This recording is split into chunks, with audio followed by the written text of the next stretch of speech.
आप देख रहे हैं सक्षम भारत टीव्ही।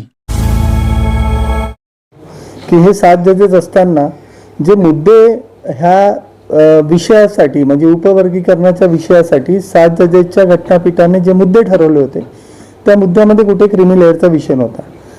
विषय काय होता की अनुसूचित जाती हे होमो म्हणजे एक जिन्सी आहेत किंवा विभक्त आहेत, हा एक मुद्दा होता। दुसरा 341 नुसार ह्या ज्या एक जिन्सी जाती आहेत त्यांच्यात विभक्तीकरण करता येतं का किंवा नाही करता येत, आणि विभक्तीकरण जर करायचं असेल तर त्याचे पैमाने काय असले पाहिजे, त्याचे निकष काय असले पाहिजे, हे मुद्दे होते। आता हे जे मुद्दे आहेत हे मेन जजमेंटमध्ये आहेत। तर ते मेन जजमेंट कोणाचं आहे? ते मेन जजमेंट आहे जो निकाल आहे तो जे फॉर्मर चीफ जस्टिस होते DY चंद्रचूड त्यांचा आहे।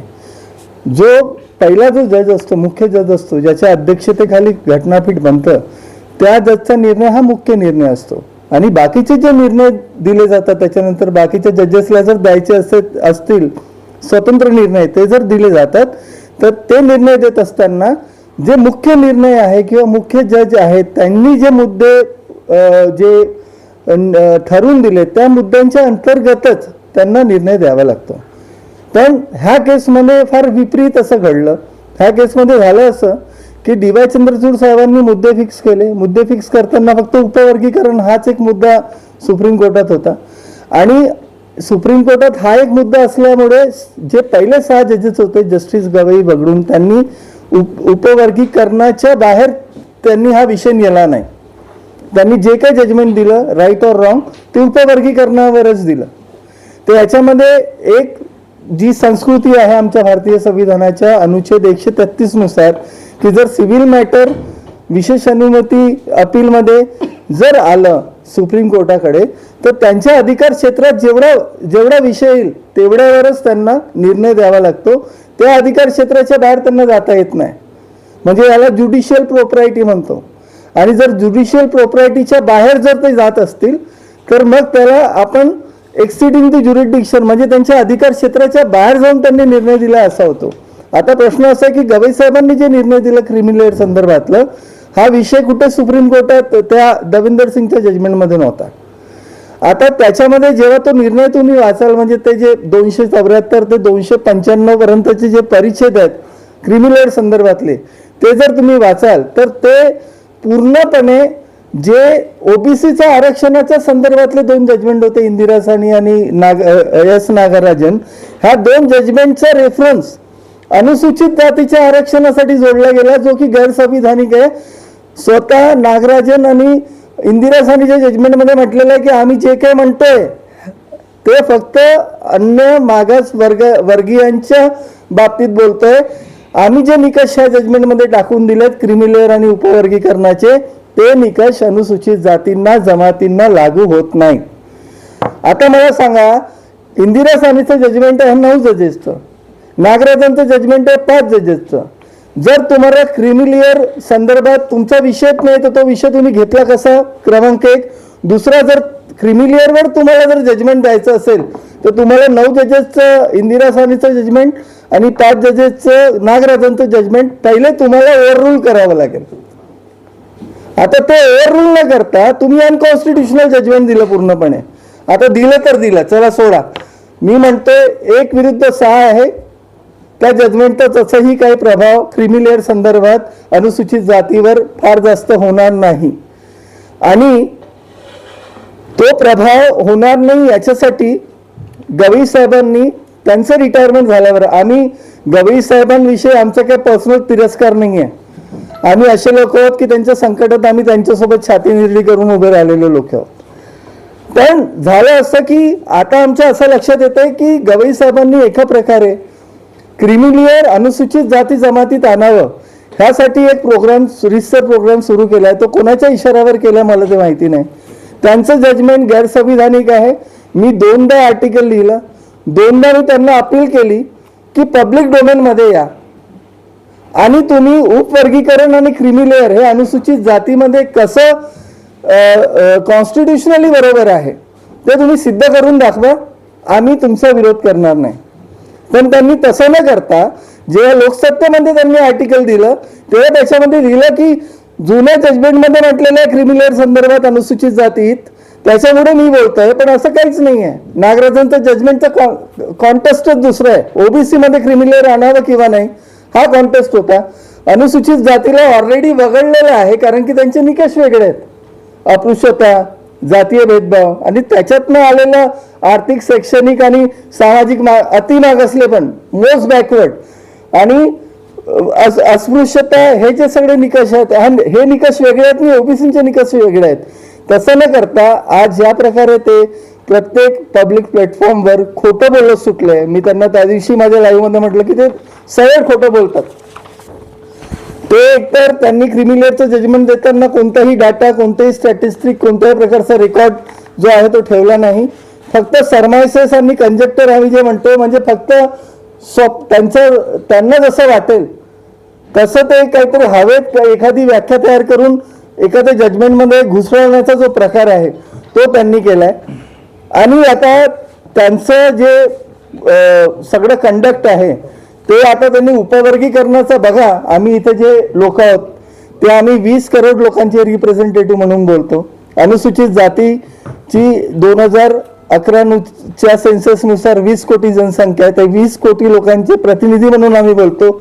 एसटींची जी संख्या आहे 15 कोटी आहे, त्यांचे प्रतिनिधी म्हणून आम्ही बोलतो. कारण की हा घणाघात जो आहे आरक्षणावर हा फक्त एससींवर नाही आहे, एसटीवरही आणि ओबीसीवर सुद्धा आहे. एका प्रकारे क्रिमिलियर हे जे कन्सेप्ट आहे आर्थिक आधारावरचं कन्सेप्ट आहे, ते अनुसूचित जातींना लागूच होत नाही. मग आर्थिक आधारावर आरक्षणाचा व्याप तुम्हाला वाढवायचा आहे म्हणून तुम्ही अनुसूचित जातीमध्ये क्रिमिलियरचं समर्थन करताय का? पहिली गोष्ट. दुसरी गोष्ट की जे आर्थिकदृष्ट्या मागास असं दाखवलेलं आहे, जे नवीन ईडब्ल्यूएस आरक्षण तुम्ही आणलंय त्याच्यामध्ये कोणताही रिसर्च केला नव्हता, कोणताही इम्पेरिकल डाटा नव्हता. तुम्ही एक हवेतलं जजमेंट देऊन दिलं आणि त्या जजमेंटमध्ये तुम्ही आर्थिक आधारावरचं आरक्षणाचं एक नवीनच एक भूत तुम्ही कॉन्स्टिट्यूशनमध्ये टाकलं आणि त्या भूताला आता मोठं करायचं म्हणून तुम्ही SC STचं आरक्षण संपवताय का? हा एक आमचा सवाल आहे. आणि त्या सवालात आणि त्यांनी जे प्रश्न निर्माण केले, म्हणजे त्यांचे जे प्रश्न आहेत लोकसत्तेमध्ये त्यांनी 3 प्रश्न निर्माण केले. मला त्याच्यावर तुम्हाला उत्तर द्यायला आवडेल की त्यांचे प्रश्न किती बालिश आहेत. त्यांनी काय म्हटलं की गावात काम करणाऱ्या शेतकऱ्याचा मुलगा किंवा मजुराचा मुलगा आणि एका सचिवाचा किंवा न्यायाधीशाचा मुलगा यांच्यामध्ये समानता होऊ शकते का? तर मला असं म्हणायचं आहे की अनुसूचित जाती संदर्भात जर तुम्ही विचार केला तर कालचा जो गावकऱ्याचा मुलगा होता तो आज जर जज झालाय तरी त्याच्या सामाजिक परिस्थितीमध्ये काहीच फरक होत नाही. त्याला दलित म्हणूनच बघितलं जातं, म्हणूनच त्याच्यावर अत्याचार होतात आणि म्हणूनच अॅट्रॉसिटीच्या अंतर्गत त्याला केस दाखल करावं लागते. तर जेव्हा आमच्या आरक्षणाचे निकष अस्पृश्यता आणि जातीगत भेदभाव आहे आणि जोपर्यंत सामाजिक समानता आणि शैक्षणिक समानता आम्हाला मिळत नाही तोपर्यंत तुम्ही अशा प्रकारचे व्यक्ती आधारित तुम्ही फरक दाखवू शकत नाही. इंदिरा स्वामीच्या जजमेंटमध्ये म्हटलेलं आहे की तुम्हाला आरक्षणाचे जे निकष आहेत ते सामाजिक असतात. आरक्षणाच्या निकषामध्ये तुम्ही इंडिव्हिज्युअली म्हणजे A आणि B मध्ये कम्पेअर करून तुम्ही करू शकत नाही. तुम्हाला समूहानुसार बघावं लागेल. एखादा समूह म्हणजे SC ST OBC VJNT तो किती मागासलेला आहे, एकंदरीत त्याची परिस्थिती, त्याची आर्थिक परिस्थिती कशी आहे, सामाजिक परिस्थिती कशी आहे, हे सगळे धोरणं निश्चित करून त्यानंतर तुम्हाला समूहाधीन आरक्षण द्यावं लागतं, समूहाच्या आधारावर आरक्षण द्यावं लागतं. फक्त ओबीसी मधला एक मुलगा श्रीमंत आणि एक गरीब किंवा SC मधला एक मुलगा जो आहे तो शहरात राहतो आणि एक मुलगा गावात राहतो हा आधार आरक्षणाचा होऊ शकत नाही. आरक्षणाचा आधार हा सामूहिक असतो. आणि तसं असल्यामुळे त्यांनी जे एक्झाम्पल्स दिले ते पूर्णपणे पूर्वग्रह दूषित आहेत. ते एक्झाम्पल्स अनुसूचित जाती जमातींना लागूच होत नाही. जर असं असतं तर त्यांच्या तोंडावर जुता फेकण्याचं जे आहे धाडस एखाद्या तिवारी नावाच्या माणसाने केलं नसतं, काही IAS ऑफिसरला सुसाईड करावं लागलं नसतं.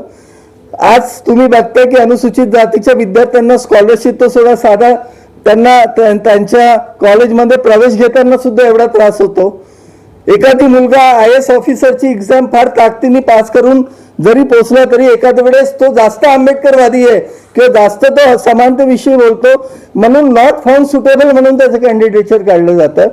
ही जी सामाजिक असमानता आणि विषमता आहे, जोपर्यंत ही जात नाही तोपर्यंत जे प्रोटेक्शन आरक्षणाच्या माध्यमातून अनुसूचित जातींना जमातींना मिळालेलं आहे ते कायम ठेवलं पाहिजे. ही आमची भूमिका आहे. ह्या भूमिकेच्या विरोधात गवई साहेबांची भूमिका आहे. म्हणून गवई साहेबांची जी भूमिका लोकसत्तेमध्ये त्यांनी मांडली त्या भूमिकेच्या विरोधात आम्ही हे माझ्याच नावाने मी एक त्याचा रिप्लाय तयार करून तुम्हाला सगळ्यांना दिलाय. माझी अशी विनंती आहे की हा रिप्लाय तुम्ही जसाचा तसा तुमच्या वर्तमानपत्रात छापावा. त्याच्यामध्ये मी सगळे म्हणजे संविधान वर्गीकरणाचं समर्थन करताना दिसतात, ज्यांच्यावर प्रत्यक्ष अप्रत्यक्षरित्या इथला सरकारचा जो आहे वरदस्त दिसतो. त्याच्यामध्ये एक विष्णू कसबे आहे, दुसरा डिक्कीचा कांबळे आहे आणि तिसरे जस्टिस गवई आहेत. हे जी 3 लोक आहेत, ही 3 लोक फार मोठ्या प्रमाणात प्रत्येक ठिकाणी जाऊन उपवर्गीकरण आणि क्रिमिनल संदर्भात गैरसमज समाजामध्ये निर्माण करत आहेत. त्याच्यामुळे येणाऱ्या दिवसात, कारण की हे सगळं षडयंत्र जे आहे ते दिल्लीतनं सुरू आहे, महाराष्ट्रात पण जे प्रस्थापित किंवा आता शासनात असलेले जे काही मंडळी आहेत ती सुद्धा याच्यात इन्व्हॉल्व आहेत. तर येणाऱ्या निवडणुकीमध्ये आम्ही असा निर्णय घेतलाय की आम्ही ऑलरेडी निवेदन दिलेलं आहे आमच्या, आणि निवेदनामध्ये आम्ही म्हटलेलं आहे की अनंत बगर कमिटी 1 सदस्यीय कमिटी आहे, ही अनकॉन्स्टिट्युशनल आहे, ती तात्काळ रद्द करा. दुसरं आम्ही म्हटलेलं आहे की अनुसूचित जाती जमातींना क्रिमिनल आणि उपवर्गीकरण हे लागू होत नाही, ह्या संदर्भातला शासन निर्णय महाराष्ट्र सरकारने काढावा आणि आता उपवर्गीकरणाची आणि क्रिमिनलची चर्चा अनुसूचित जातीमधली थांबवावी.